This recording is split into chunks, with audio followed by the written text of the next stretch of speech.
Good evening, ladies and gentlemen. Thank you very much for coming. My name is Charles Kofi-Owusu, and I am a PhD student at the California Intercontinental University.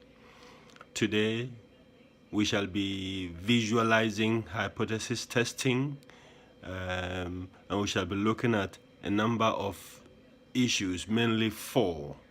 First, we shall be looking at visuals that relate to significance of means testing. We will then compare two groups of data. We will take a look at efficiency comparisons, and we will take an overview of correlational test. All of these will be using visuals to represent data and to formulate hypotheses, both for the null hypothesis and the alternative hypothesis. So the first one is a test for the mean. As you can see, the research question talks about, on average, all the wages from Asian company are defective, free, and so the null hypothesis disagrees with the statement and says that they are not defective, free, and the alternative hypothesis says that on average, wages from the same widget company are defective, free.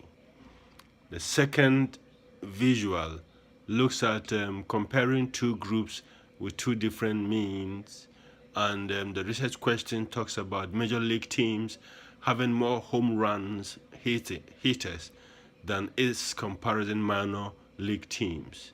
The null hypothesis disagrees with the statement and says that the major league team does not have more home hitters than its corresponding minor league teams. The alternative hypothesis, as usual, says the opposite. It says that the major league teams does have more home run hitters than their corresponding minor league. And then the third is a visualization of comparisons, in which you have a situation where it's looking at two different scenarios, where one has used 10 hours and the other has used 4 hours. Of course, there are two bell shapes. One bell shape is pinpointed, and so the spread is a little bit thinner. The other one that has 4 hours is spread over a longer period, is more streamlined, flatter. And so the research question again here talks about the efficiency of the curves for the red and blue teams and whether they are equal in mean differences. The null hypothesis disagrees, and the alternative hypothesis does the opposite. It says the red and blue teams have equal mean differences, and so a test would have to prove.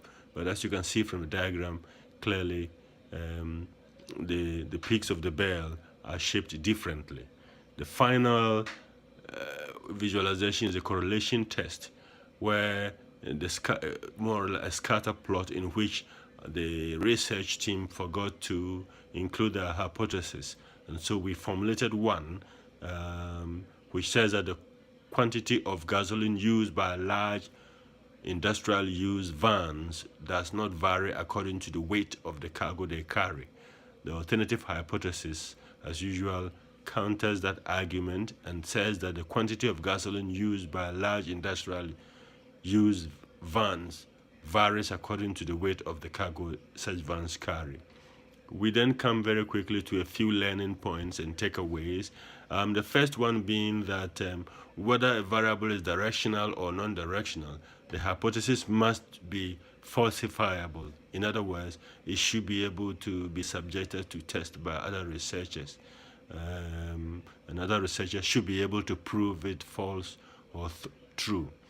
The second key learning for me is that the null hypothesis is usually set up to be rejected in order to support the alternative hypothesis, as you have seen in the examples that we discussed.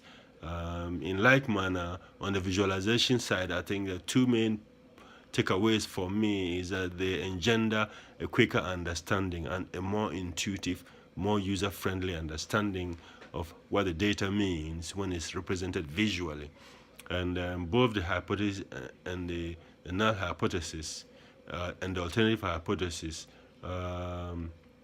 when presented visually, provide some discussions around the importance of the bell-shaped nature of normal distributions, because these proportions are crucial in statistical inferences. Thank you so very much, and I appreciate your help, your time, and your attention. And this is the time that if you have any questions, please go ahead and ask them.